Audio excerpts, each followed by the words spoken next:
Huh? I don't.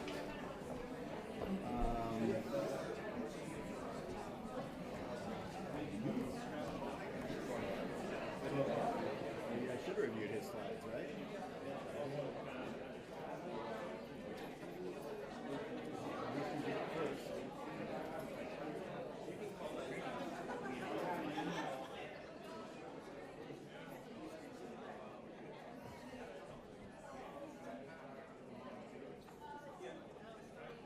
Yeah, that's a good. Hey, Chloe. How are you? Good to see you.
Jim.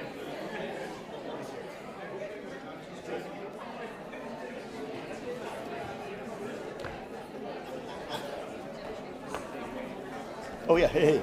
How are you doing, sir? Hey, did we sit for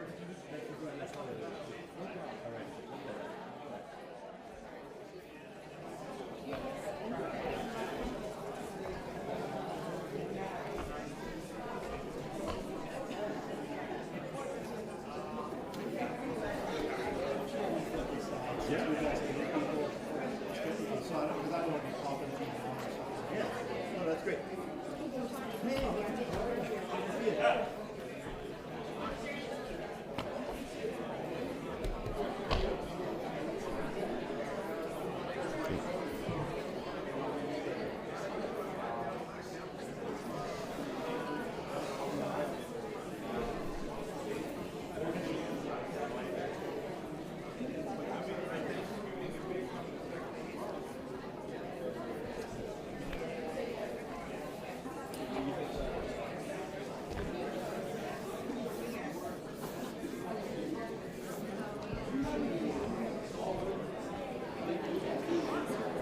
All right, so if everybody wandering in could take your seats, please, we'll get started.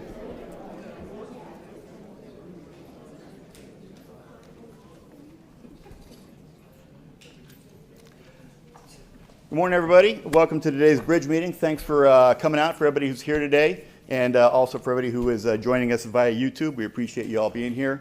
As a reminder, I think the word is out now, but every day we have a BRIDG meeting. We do have a pre-coffee hour up this year. It's in the Washington room from 9 to 10, and thanks for everybody who came to that. And then we also have appraisal team meetings in the afternoon for a meet and greet. And today is going to be appraisal team 1. And again, that's in the Washington room. So here's our agenda for the day. Without further ado, I'll just go ahead and introduce Nara's Electronic Records Program Director and the chair of the ERA 2.0 user group, Mr. Sam McClure.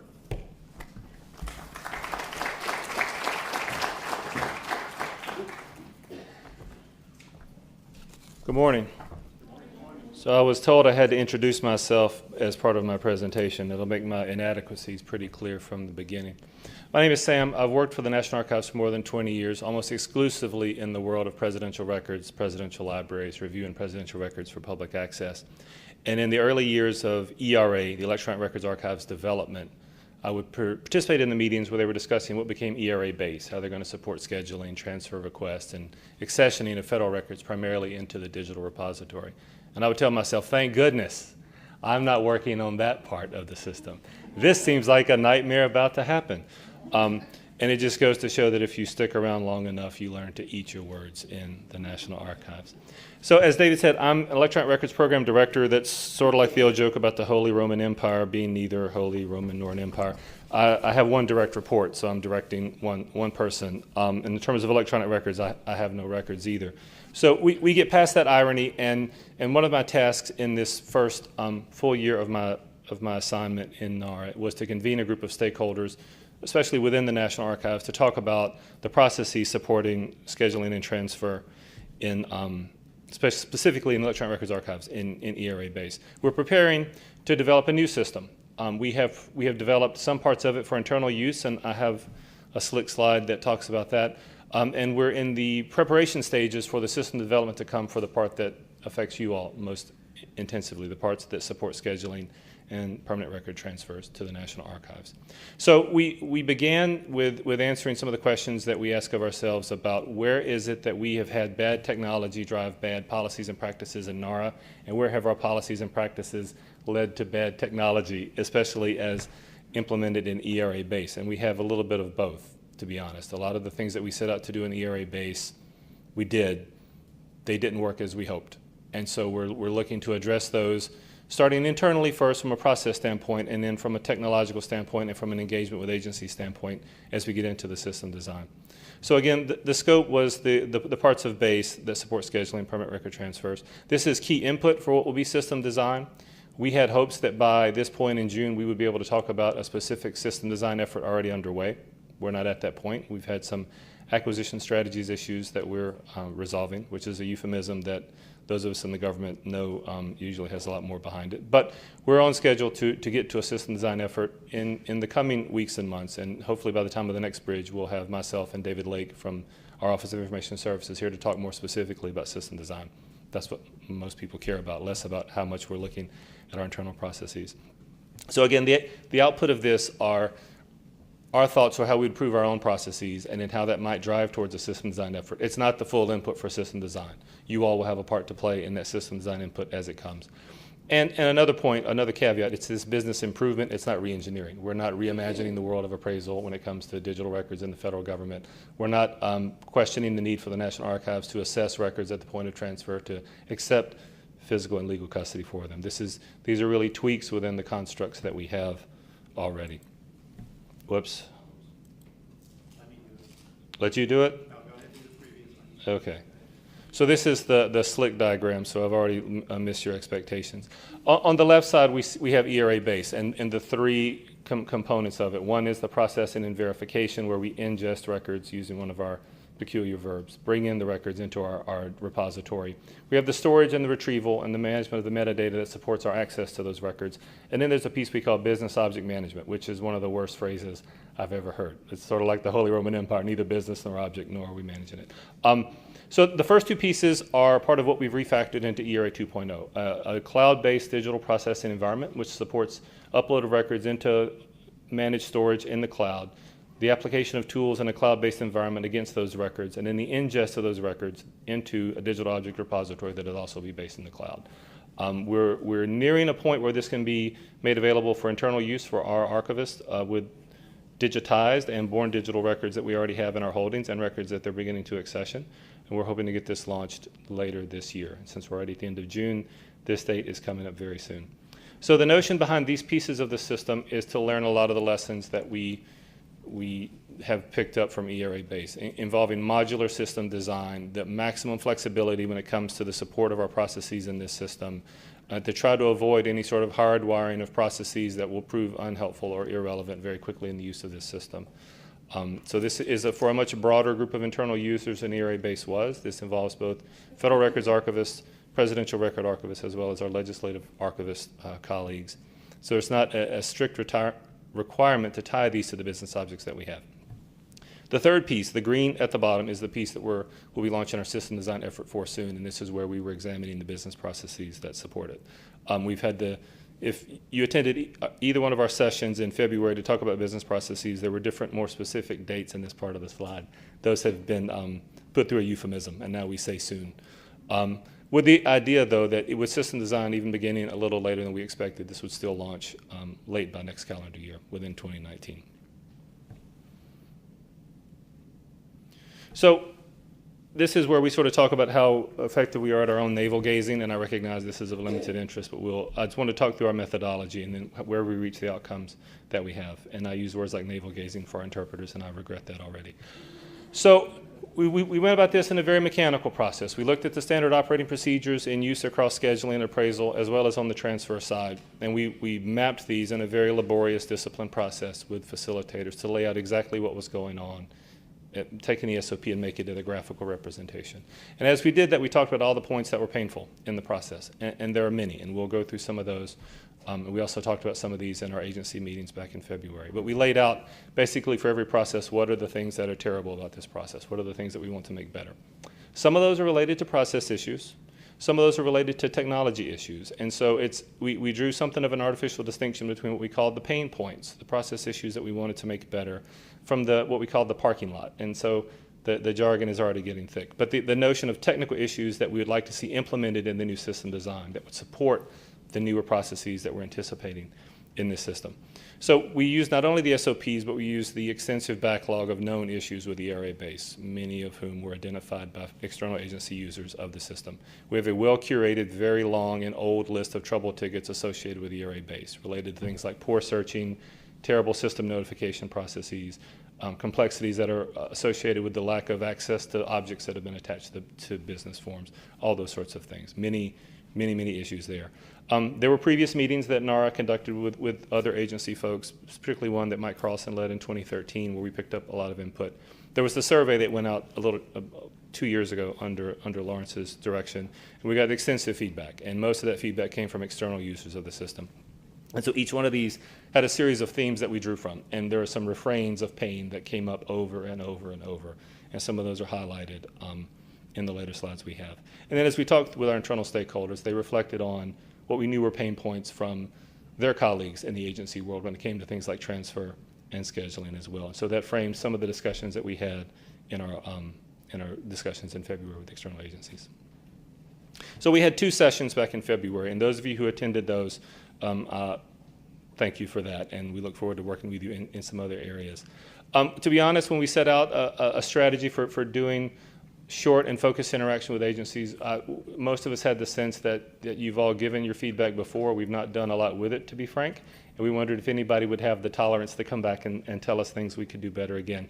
And we were surprised. We had extensive turnouts both for the in-person that we held here in Archives 1 back in February, and we did a WebEx version of the same discussion with some of our key stakeholders from our side about a week after that, also in February. And in that one, we had a nationally distributed set of agencies and federal entities, and we had extensive participation in both of them. And that was great for us because it shows a lot of feedback that helped us. And so among the higher points that we got from that particular discussion, obviously more flexibility with the forms that we have. The way that these forms have been implemented in ERA base is extremely restrictive. The technology is old. What we required in the forms can be odd at times, and the way that we manage that information and presented it back to users could be perplexing. I used perplexing in a search interface slide about ERA base, and it got tweaked before, but I mean perplexing is a pretty fair word. Search and display leaves ample room for improvement. The lack of access to objects and the complexities associated with the way that Nara has managed external system user access to the forms and objects in ERA led to innumerable complexities. When you have predecessor organizations or succeeding organizations, and the way that all these things worked created incredible complexities on the agency side as well as on the National Archives side.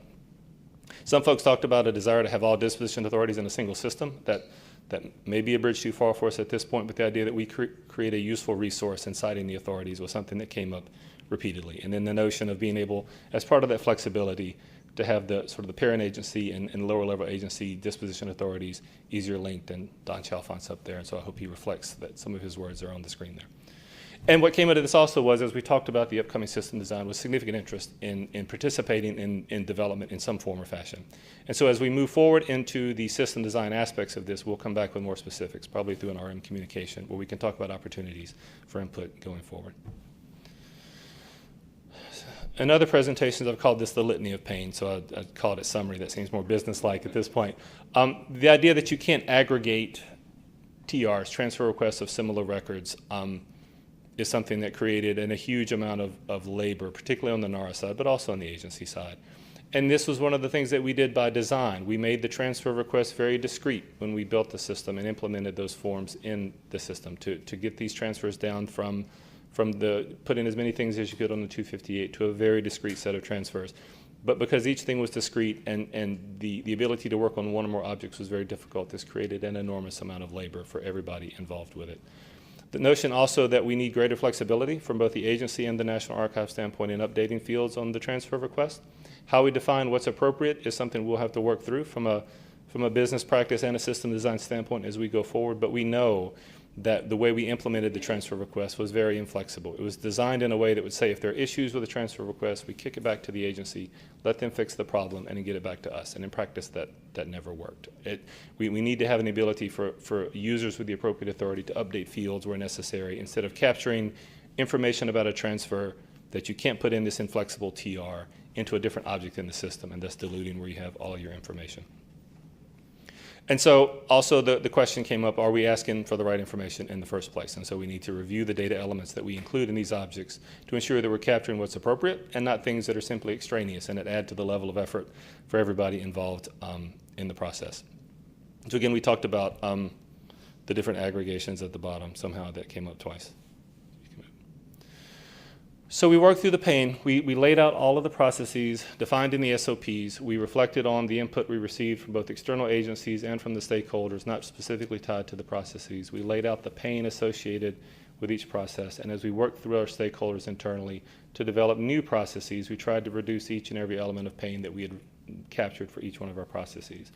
And so as we went through that, some of the key themes that came up, on the one hand, we have the utter absence of workflow support. And so you have all these innumerable tracking systems within the National Archives for supervisors and archivists to manage their work. And we'll see a depiction of that coming up on the one example map that I have here. So what we imagined a world where there is workflow, that you could assign work to people within the system, that you could see the statuses of the projects of all your people within the system, and that you could understand as forms flow through this life cycle what the states are. You can start to pick up metrics on how effective different parts of the process are, and then basically how your work is going. The idea of also flexibility is key, and so we imagine scenarios specifically within the National Archives where users with the appropriate access, which we're broadening out to a greater extent than exists today, could make those updates to the forms, and then what approval steps would be needed to do that, where necessary, and where else can they just make the update, have it logged in the system, and us move on with our lives. And the idea, which this is sort of like saying we would like to have water for hydration, elements of information within our forms as actual metadata, as opposed to where we've been reduced to using scans of schedules with new strike-throughs when we've superseded authorities, to be able to have that information as active metadata from the point of creation through approval, and able to associate superseded authority so you could have that work done by the system as opposed to all the manual steps that take place in Nara to do these sorts of things now. Go back one, it's the pretty picture time. So this, again, this is like to the extreme of navel gazing, but just to see some of the concepts depicted visually. This was an as-is. You don't need to read the words. We'll talk about the colors. The different colors on the screen refer to different systems in Nara that are used for tracking different steps of this process. So the green in this case is a thing called the Jobs Control Log in the Office of Research Services in the Textual Accessioning Division. This is where they're tracking steps of their workflow in an access database, an application they've created totally separate from ERA. And then there's a part in here, also it uses terms like rejection. We'll talk about that in a second. And there's a box in the bottom, and while you don't need to read the words, I'll relate to you that it involves archivists and staff members copying and pasting columns of information into Word, deleting extraneous characters from that export, and then taking that information and adding it back into a system and using that information from then on. That is tragic. I mean, that's ridiculous. And there were other steps in these SOPs that have things like hit a button in base, wait 15 minutes, call the help desk, and make sure that it actually worked. This was codified in their SOP. It was an expected and predicted behavior of the system that you have to wait a quarter hour to see that something happens. And so a process that's built around bad system behavior is itself something that just can't stand. Next slide. So again, the words aren't as important as the concept that the pink in here all refers to workflow, reporting, and functions being conducted within ERA 2.0. The notion that these dotted lines around steps of this process would be where archivists could aggregate sets of these steps for multiple transfer requests and make one action that could be updated appropriately across the multiple objects. There's also stages in there, we have little graphical things to point where automation could happen. If you get a field of information, have that information associated with all the other relevant forms where that information is required, rather than having to go and do separate data entry for those sorts of things. Also, we use terms like return transfer requests rather than reject. So we're trying to reflect on our language as well. So the idea of a single system for workflow that we could aggregate sets of these steps together for as many TRs for that is relevant, and that we can automate and rely on the metadata we already have in the system to take some of these steps. In saying that this is not like we're taking a man to Mars, right? These are very rudimentary steps, but this reflects on where we've been from a process standpoint for the last 10 years with the area-based, to be blunt. And so this is where we're taking a step back to say, when we do get new technology, how can we build a process around it that will actually take advantage of the technology and not just reconstitute some of the bad practices that we've had before. So among the things that we looked at, we've noted that across our different accessioning units, and in this case I'm meaning textual, what we call special media, which is cartographics, motion pictures, still pictures, as well as our electronic records division, that while they started with the same objects in the system and some of the same processes, that over the last 10 years there's been the natural evolution of processes into different ways to reflect their different issues. And so, particularly as we move to an all-digital realm, we need to be able to find consistencies across those custodial units and prepare ourselves for the transfer of digital records at scale, which then takes us away from the opportunity to have more specialized processes for different kinds of records that are coming in. The scale is going up drastically in the digital realm. The need to have common processes across these areas was driven home. So now we're talking about the need for the better user access framework, that when external agency users and internal Nara users of this system access the system, that the method of providing that access isn't itself constraining our use of the appropriate information in the system, is something we will anticipate. And the idea of improving our terminology, the getting away from terms like business objects, is something that we're hoping to do. Use a word like form instead of a business object. So again, and I've been laying out sort of a consistent story of lowering expectations, and that's probably not my intent. But my point is that this is a start. This is a point for us to have said, okay, we know we want to make it better. What are some of the tangible steps we can do specific to our own SOPs, and based on input from both our internal users as well as our external folks, how can we make this better? The idea is we've based them off standard operating procedures, and these new processes will be the basis for new standard operating procedures, that we can make these concrete and we can actually implement these as we get to the point of the technology. And while this isn't the full set of requirements that we need from a system design standpoint, it is a detailed view into what we expect this new technology to do. And so this is government furnished information we can give to our vendor, and it lays out in, I'll be frank and say, painful detail some of the steps we want to have supported in this system and some of the concepts that writ large we need to have implemented in this system. So as we move into the system design, this serves as the informed basis for some of those other discussions we need to have with them on the specific other requirements that we need to put in place. So we're reaching the end. The idea is this will become a key input for the system design. It will also serve as key direction for our internal folks as we develop new standard operating procedures as the new technology comes online. We have a lot of work to do to get to that point of system design. It's going to take a lot of feedback from people dedicated to appraisal and scheduling in the National Archives, as well as transfer, as well as people from the real world, from external agencies. And so as we move into the system design, we will finalize our means for soliciting external agency input. To put it in technical terms, we'll come up with an approach that we can present probably through ARM communications or some other broad way to let what opportunities we'll have, the time frame for those opportunities, and to what extent we can solicit and then use the input from folks in the real world as part of this. So my hope is that by the time of the August Bridge, I can be on the same stage with my colleague David Lake, and we can talk about more specifics on that standpoint. So this is really preface to what will be a real presentation in 2 months once we moved further into the system design of the ERA 2.0 pieces. So that's that. I'll welcome any questions. My ability to answer many of the questions may be constrained. I'll take them back. I'll get answers.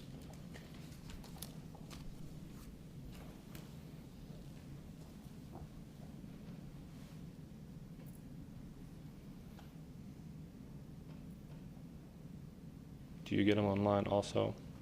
It's just a deafening silence all across the world in response to my presentation. I like surprise, as if I don't create that reaction every time. So I'm around after this meeting. Anytime you can get questions to people, I'm happy to answer it. And again, we hope to be back in 2 months with a more substantial and interesting presentation. Okay, thanks.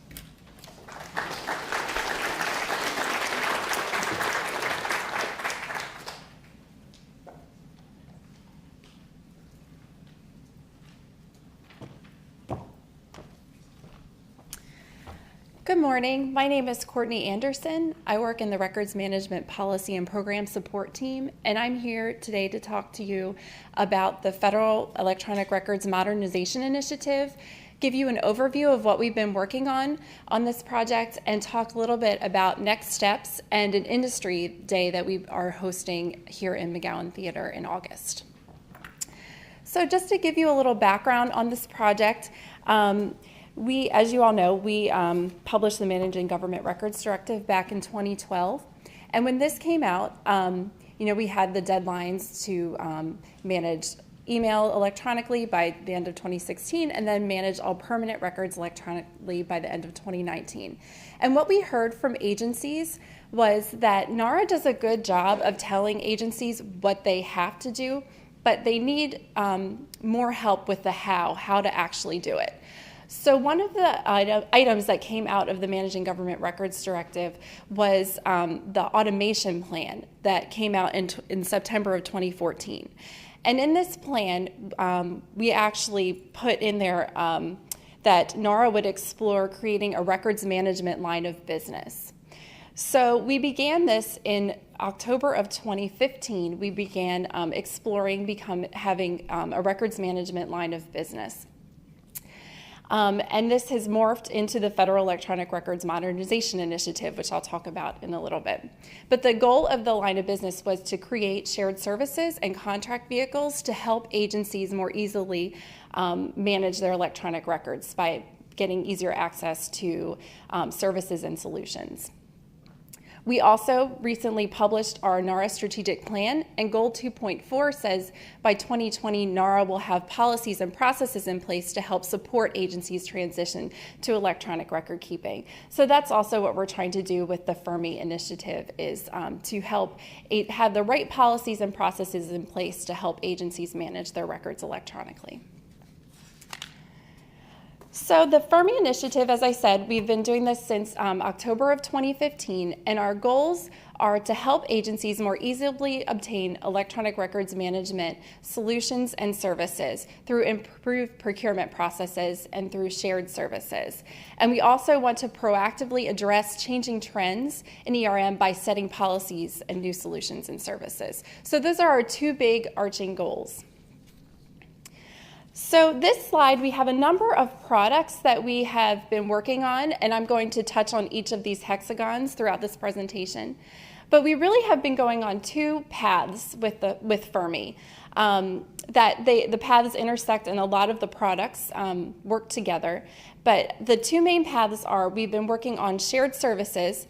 About the same time we began this project in 2015, GSA created the Unified Shared Services Management Office, and the goal of this office is to standardize shared services throughout the federal government.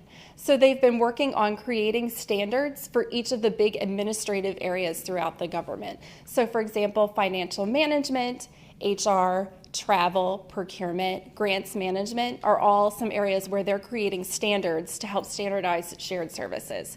So we have been working with them to create standards for electronic records management.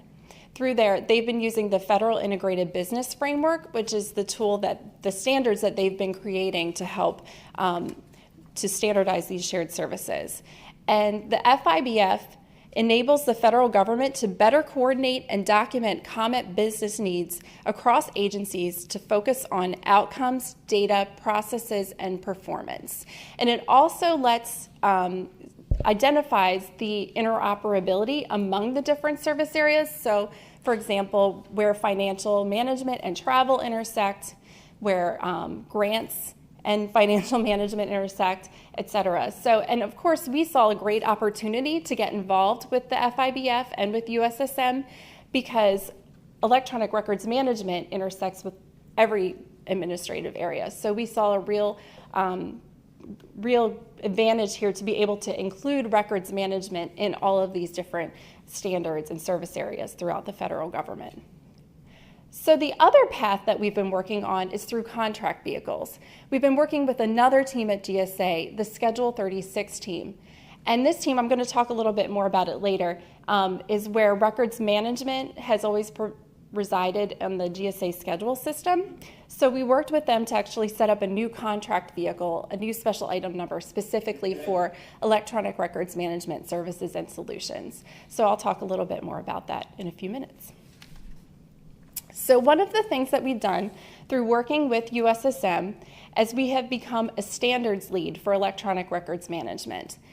USSM has a business standards council where each of the standards leads gets together. So for example, Treasury is the standards lead for financial management, OPM is the standard leads for HR. So we, Nara, we attend these meetings. They're every other month. And so we have a seat at the table to make sure that records management is addressed in these shared services throughout the federal government. So what we do as the standard leads is we help draft our version of the Federal Integrated Business Framework, which we've done. And in this framework, we've been able to identify the key functions, activities, and business capabilities for electronic records management. We've also provided input to USSM on other shared services initiatives on their presentations that they give to the Shared Services Governance Board, which is at the OMB level.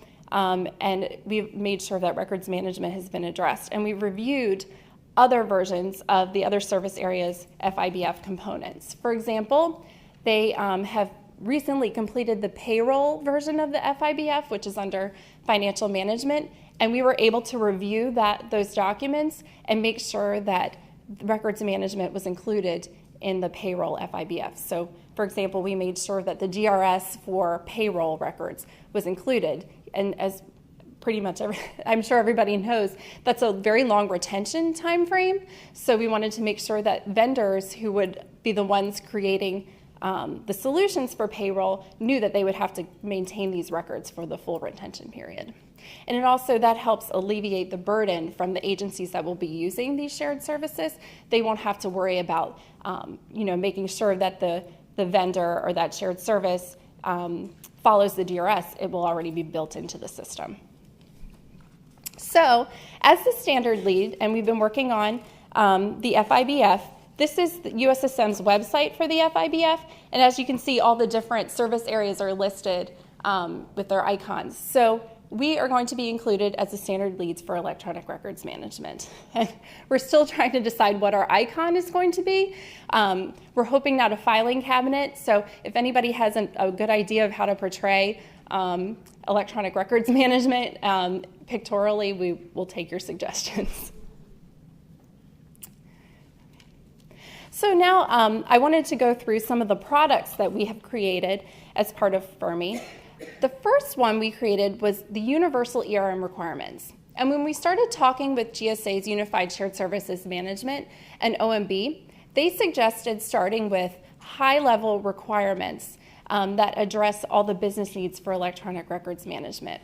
We also heard from agencies. When we began this project, we went out and talked to many different agencies across the federal government, talked to a number of stakeholders and asked them what we could do to help them manage their electronic records. And one thing that kept coming up is that agencies needed help writing requirements to go through the procurement process. They needed help writing the SOW, coming up with requirements that their IT is asking for when they say, there's a new system, they're developing a new system, they're requiring a new system, and they need the records management requirements. So what we did is we went through all of NARA's guidance, regulations, the law, also some international standards, and put together the universal ERM requirements. And they're a high-level starting point that agencies can use when they're writing requirements. Of course, they'll take these requirements and then they can make them more specific and tailor them to fit their specific needs, but this is like a high-level baseline that they can use.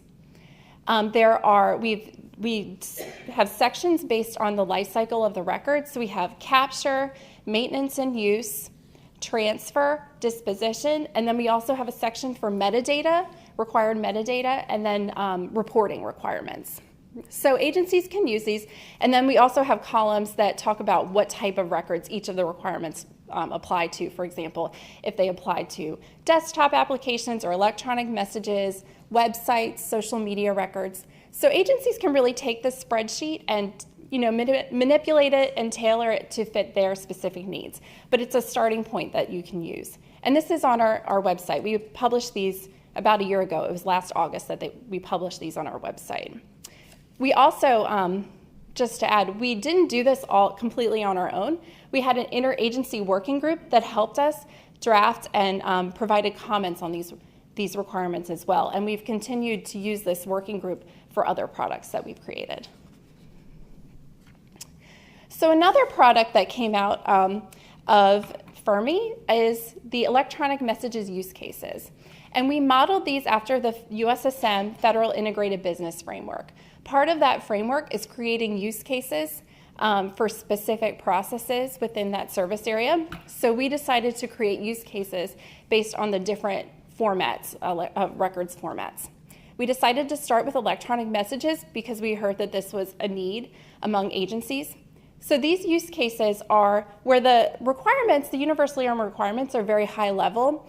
The use cases are much more detailed. They are step-by-step process of how an ideal workflow of how an electronic message could be captured and then managed and eventually transferred to Nara or just disposed of at the end of the life cycle. So we have workflows through the use cases, like a visual representation of each of the different workflows, and they identify the key roles and actions that would need to manage an electronic message. The intended use for the use cases is they can be used to help vendors demonstrate that they can meet these capabilities in the use cases, and they can help agencies evaluate different vendors and different solutions to see if they meet the requirements. And as I'll talk about in a little while, we're actually having vendors demo based on the electronic messages use cases, and that's what the Industry Day will be about in August. So we posted our version of the Federal Integrated Business Framework and the electronic messages use cases on our blog, Records Express, back in January. We put them out for public comment. We had gone through our interagency working group and met several times with them and got a lot of great feedback. We also got feedback from the Federal Records Management Council, but we also wanted to open up comments to the public, which would include vendors and other agencies. So we found it would be really important, to make sure we were getting as much input as possible in these documents so we know that they will be useful to agencies. We received over 200 comments, which was great, from vendors, agencies, and Nara staff. So if you submitted a comment, thank you very much. They were very helpful. We reviewed and adjudicated all the comments, made changes based on the comments, and created a new version. We are now getting ready to go through the Business Standard Council review process for the use cases. Each of the standards leads get a chance to review the use cases and provide their input and comments. And then it will go to OMB, who give the final concurrence on whether they, to finalize the use cases. Once that's complete, they will go up on the Federal Integrated Business Framework website as final drafts. So another initiative we've been working on is with the GSA Schedule 36 team. As I said before, Schedule 36 is office management within GSA in their Federal Acquisition Services group. And this is where records management has always traditionally resided. They've had a special item number for several years. It's 51504 for records management. But it was mostly physical records management, like physical storage, packing of boxes, those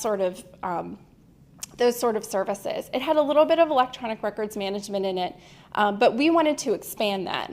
So what we decided to do, working with GSA, we split them into two separate special item numbers. So we have one 51504 that is now for physical records management, and a new special item number 51600 specifically for electronic records management. And what we did with this SIN is we incorporated the universal ERM requirements into the special item number. So now when vendors go to put in a proposal to be listed under this SIN, they fill out a form that which is a self-verification that they can meet the universal ERM requirements. We know it's a self-certification, so it's still up to the agencies to verify that they meet the requirements, but they will be able to see a list of vendors there that have said that they can meet NARA's core requirements for electronic records management. And GSA is working on some market research tools that agencies can use so that you can go through a spreadsheet and see, because on the form, vendors will say which types of records that they can meet the requirements for, so they can actually, they're working on like a market research tool where agencies can go in and say, I need someone to manage my email, and they can go through and look and see which vendors meet those requirements. So our next step is that we will be hosting an industry day with GSA, and we've confirmed a date of August 6th. It's Monday, August 6th. And what we're going to do at this industry day is we'll go over some of the information I just talked about, but it'll be more information from the GSA side about, the more technical information about using the special item number in the contract vehicles. And what we will do is we're going to present the electronic messages use cases, and we're going to ask vendors to create demos based on these use cases. We're going to pick just a few scenarios within the use cases because to ask them to demo the entire use case, as you'll see if you looked on our blog and saw the draft, it's close to 50 pages long because it's going through, the entire life cycle of an electronic message. So we're just going to choose 3 scenarios that the vendors will use to create demos. So we will go over that at the industry day, talk about how they will be able to set up these demos, and then the vendors will work with GSA to record the demos, and GSA will then make them available to agencies. We thought it would be a good idea to do it that way so that agencies will be able to view them on their own time. You could just go to GSA, I think we're going to do it under Acquisitions Gateway, view the demos for all the different vendors and decide, what is right for you. We think it'll be a good market research tool that agencies can use as they go through. They try to determine what solutions are right for them. It will be held here in McGowan Theater, and we will also broadcast it on YouTube just like we do the BRIDG meetings. So if you can't attend in person, you'll still be able to watch it on YouTube. So we're hoping that, and I will also, for vendors, it's only vendors that are listed under the new special item number under Schedule 36 will be able to provide demos. So we're not opening it up to everybody. It's just ones that have said that they self-certify they can meet the universal ERM requirements and are listed under the SIN, the new Electronic Records Management SIN. Okay. So the next thing that we are working on, and we have a draft right now, are use cases for social media. As I said before, we're going to do use cases for many different types of records. We did electronic messages first, and now we're moving on to social media. We adapted the electronic messages use cases, used the same template and form, and created the social media use cases. We have the same working group that we've been using since the universal ERM requirements. We have some new members that have joined the group that have some interest in social media records or a specific expertise. So we're happy to have them on board, and they are beginning the process of going through and reviewing the social media use cases. And I also wanted to open it up. If any of your agencies or anyone on your staff is interested in being on the working group, feel free to contact me because we'd love to have some new members. We've had some new members on the working group for social media, and it's been great to get their input. As I said before, it's very important to us that we get agencies' input on this because we want to make them all these tools as usable as possible. So we're working on the social media use cases, so that's something to look out for, hopefully in the fall, seeing a draft version on Records Express available for comment. So next steps. As I said, our requirements working group will continue to review the social media use cases. We'll hope to have a draft out in the fall for on Records Express. We'll continue to work with the Business Standards Council as they review our social media or our electronic messages use cases and our Federal Integrated Business Framework for Electronic Records Management, address any comments they may have, and then go on to the OMB review. And we will have, in addition to the Industry Day, GSA, the Schedule 36 team, will also be hosting a vendor webinar on July 16th, and that will be at 2 o'clock. And that's geared towards vendors who have expressed interest in writing proposals to be on the new electronic records management special item number, but aren't yet on the SIN. So it's to answer their questions and tell them about the process. But if any of agencies are interested in participating in that webinar, they're welcome to. So I'm now, if anybody has any questions, I'd be happy to answer them. And I can also, we can share if you have anything you'd like to be on the working group or have any questions, you can always email me too at courtney.anderson@nara.gov. Yes. Use cases for all your care requirements, do you guys have those or just for messages? For all, For your matrix? for all, For every one of those requirements on the hierarchy matrix, are there corresponding use cases for those? what we're going to, yes, we're going to, for all the column at the top where it lists all the different formats, you know, like desktop applications, websites, we're going to create use cases for all of those. And that corresponds to all the requirements. So when are those coming out? Well, social media will come out in the fall, and then we're also, the next one we're working on is websites. So hopefully sometime early next year, fiscal year.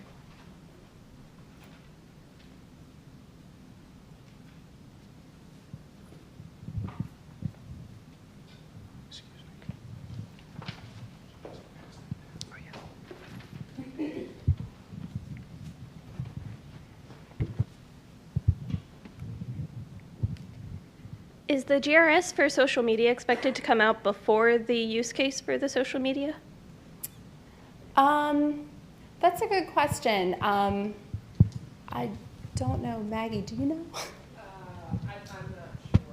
I hadn't thought about that. Okay. I would think not. Okay. Yes, so we, like I said, we plan on having the social media draft out in the fall. So, and we're not sure about the GRS yet. But I will say it's the way that we've designed the social media use cases. It's like an ideal workflow, and it's not like specific to like a retention time frame or anything.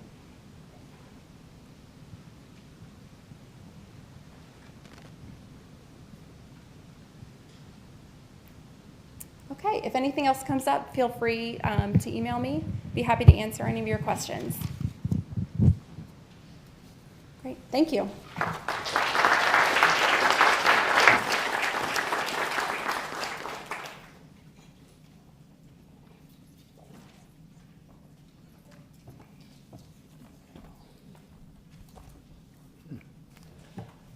Good morning, everyone.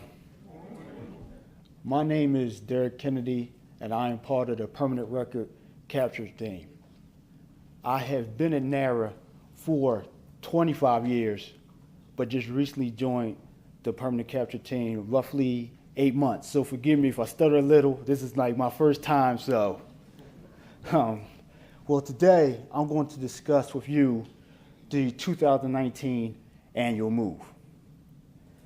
And the purpose of this presentation is to describe the 2019 annual move and what the agencies need to do to prepare for the move. So these are going to be discussed in a couple of these slides. This is for agencies that use the Federal Record Center to store their records. These are not for the agencies that do not use Federal Record Center facilities. These are for transfers that are eligible in 2019 to be kept permanently by the archives. And that includes everything from previous years, which we call sweep years. So that would be 2014, 2009, 2004, 1999, and 1994, roughly. The data that is used for the annual move comes from ARCIS. It does not come from ERA. It is first generated in ARCIS. It is sent in advance. And what we mean by sent in advance is we print out the list. It goes to our archival units across the U.S., and they look and see what is presentable to be included in the 2019 annual move and what is not to be included in the 2019 annual move before you records officers for your agencies actually get the candidate list. Spreadsheets will be sent to agency records officers. And that timeline will be this year of the week of July 15th. The records officers will be getting candidates lists from our agency for you to begin the process of approving or denying if everything is correct on the candidate list. What agencies should do. The agencies themselves should go through their internal concurrences. So whatever measures that you need to go through for approval, that's what the internal concurrences mean. Of course, you have to follow your internal procedures to get these concurrences so that you can get the candidate lists back to us, or the ones that are not due to be on the 2019 annual move by September 1st. Proposal of the annual move TRs begins October 1st. And it ends on December 1st. Now, that's not to say that you stop proposing your TRs, because you can still continue to propose your TRs even after the December 1st deadline. That just means they will be moved in future annual moves. I do have some numbers here of the number of agencies for the 2019 annual move. There are roughly 108 agencies for this year's annual move. There are 7,350 transfers for this year. And that is roughly 89,756 cubic feet, which is a lot. And I thought it was a lot last year, and I looked and said, whoa, that is a lot again this year. Next slide, please. References. This is taken straight from archives.gov. It is the full link. If you do not have the ERA user guide on your desk or saved electronically, this is the way that you can get to it through this full website address here. It takes you right to the ERA page where you can log in, or you can download the manual, or you can just click on it and have the manual at your fingertips if you do not want to download it. We also have our own portion for the annual move, and you see that the website address is listed on the archives.gov website. We do give small tips on what you would need to do to prepare for the annual move. And if you have any questions of us or questions that you need to ask me or our team, our email address is listed at the bottom, annual.move@nara.gov. So if you please email that email address, if I cannot answer, one of my team members will surely be able to answer any questions that you may have. Does anyone have any questions or comments?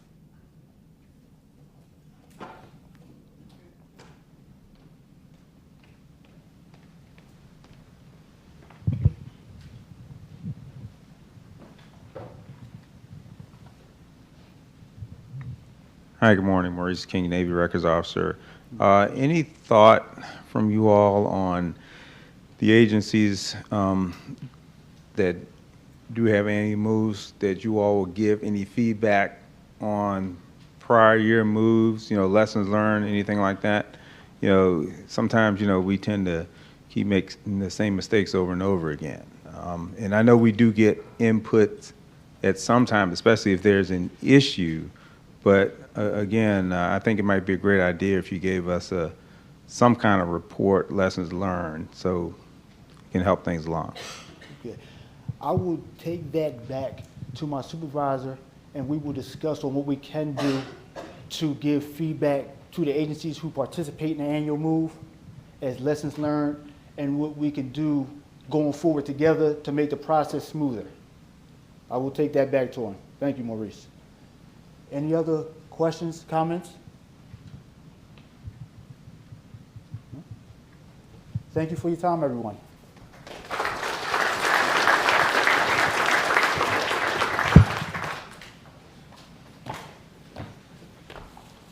Hello, I'm back.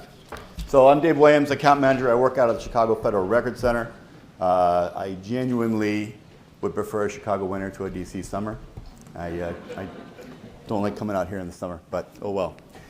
So I'm going to start off talking about our timeline for the fiscal year 19 interagency agreements. And the first, I guess the really big change, I almost feel like we should have put it in red or something, is that the fiscal year 19 rates are already approved.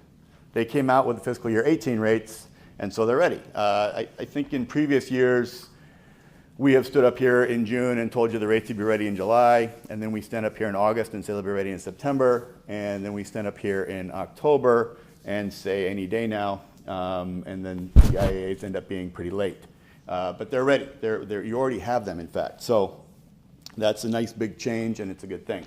We're already working on terms and conditions and the attachments that go with the terms and conditions, and those should be coming out no later than July 31st, and then we'll be sending out the IAAs within the next week. And so I guess another thing, because it's not such a compressed timeline, is that we also will have really almost 2 months for you to review them and get us back signed and approved IAAs.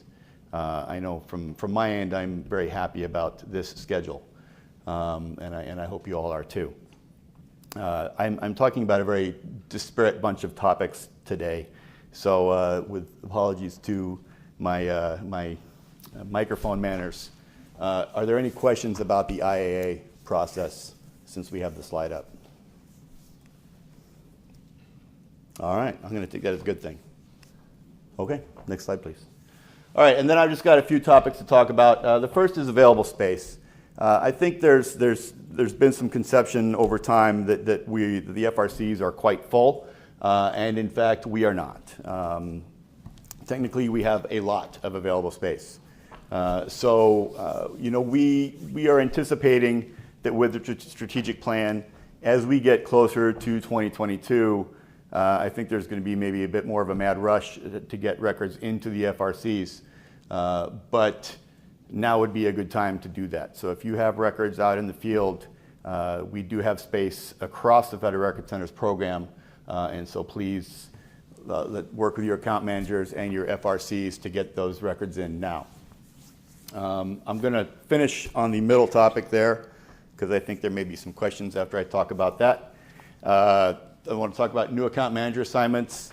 Many of you probably heard our account manager, Cindy Belcastro, passed away about a month ago, lost a 4-year battle with cancer. So we have reassigned her accounts.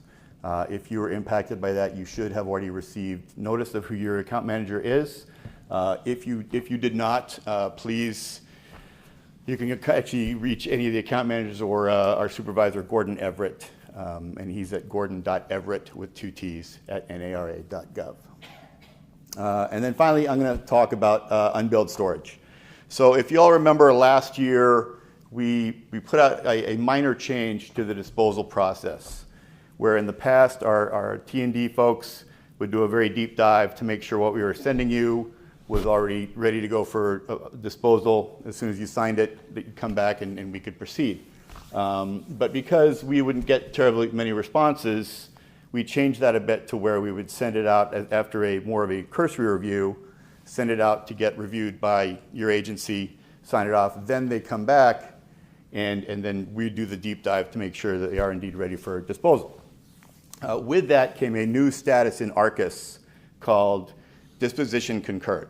And a problem with that was that disposition concurred, we hadn't really worked out the billing issues in ARCUS, and so the disposition concurred transfers ended up not getting billed. And so it impacted about just under 60 agencies to where we are going to actually have to go back to fiscal year 17 and recoup some storage fees. And so yes, I did say back to fiscal year 17. We will be sending out an official notification of this no later than close of business Monday, and your account managers will have all the details. Again, fortunately, it was just under 60 agencies, and there was no agency, certainly on the fiscal year 17 list, where it was even 1% of your agreement. So on a bright note, we're not talking about huge sums of money here, but we also do recognize that going back for fiscal year 17 is less than desirable. But because we're a government too, and we're required to get those funds, or it results in an augmentation of obligation. And then there will be some for fiscal year 18 also, but we all know that's a little bit of an easier fix. Are there any questions about that or comments? We have one up in the middle here.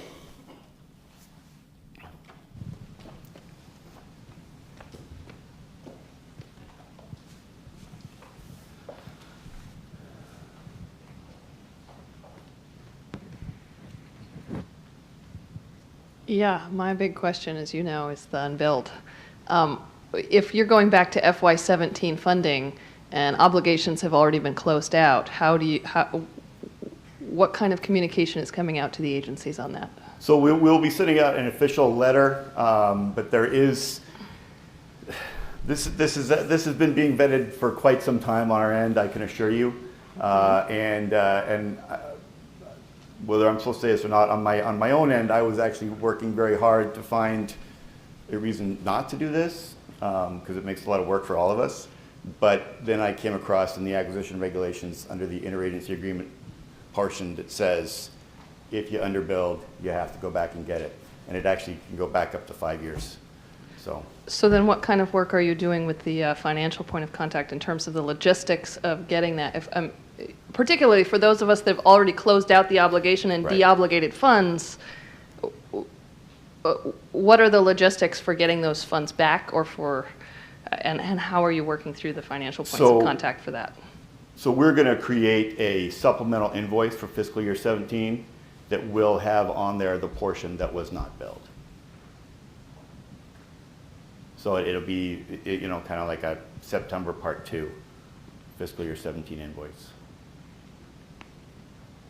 So funds that were de-obligated have to be re-obligated? Yes.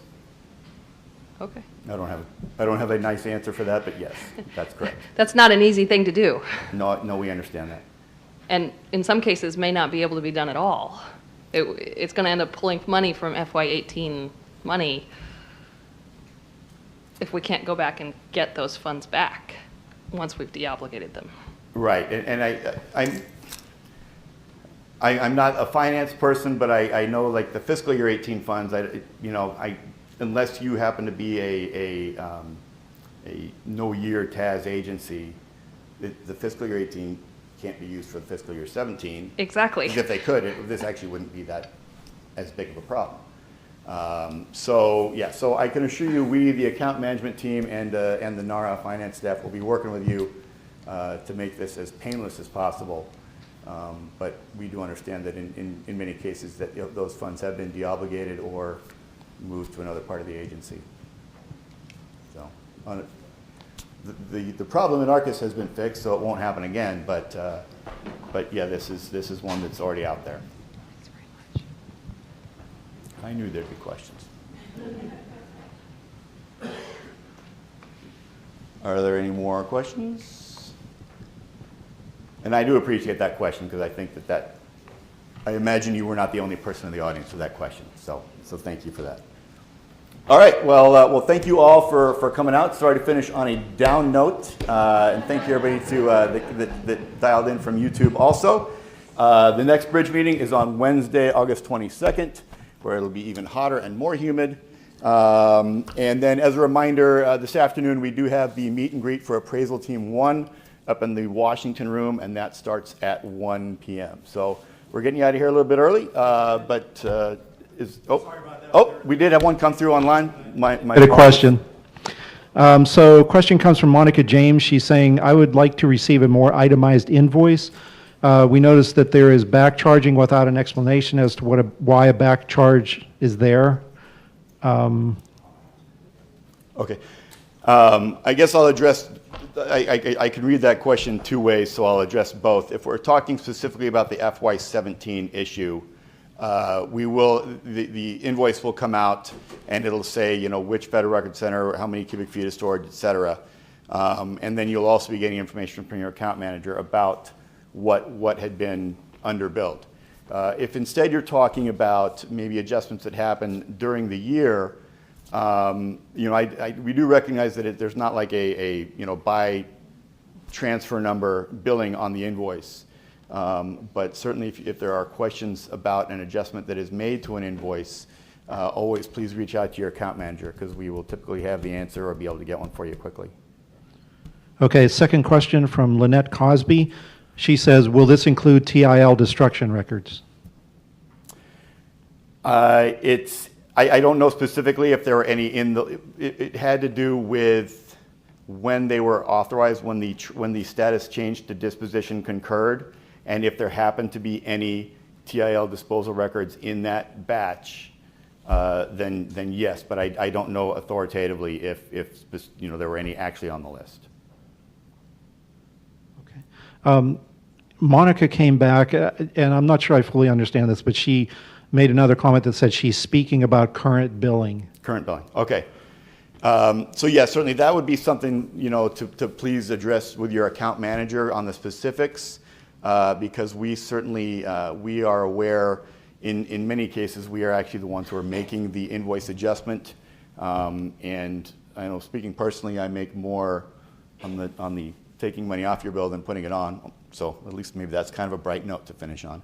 But yes, if you have questions about specific adjustments, please reach out to your account manager.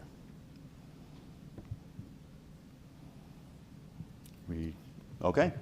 So I think that is actually all of them. So again, thank you for coming out.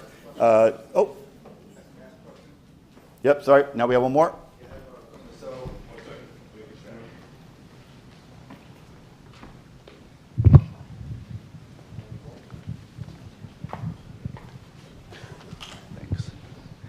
So I just wanted to clarify, if after we approve disposal of a record and there's a delay between the actual approval and when it actually happens, we're still charged the storage fees even though it's not our fault?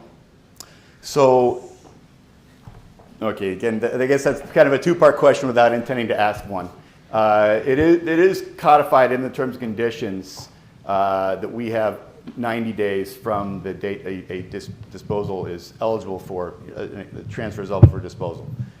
Which could, is really the later of the disposition date or when somebody signed off on it. So 90 days after that, we certainly endeavor to get all disposals done in that time, but there are some that don't, but we do not charge storage after that 90 days. So, but this issue and the reason, this issue with the ARCUS in this case was separate because this was a new status and we hadn't really built that in.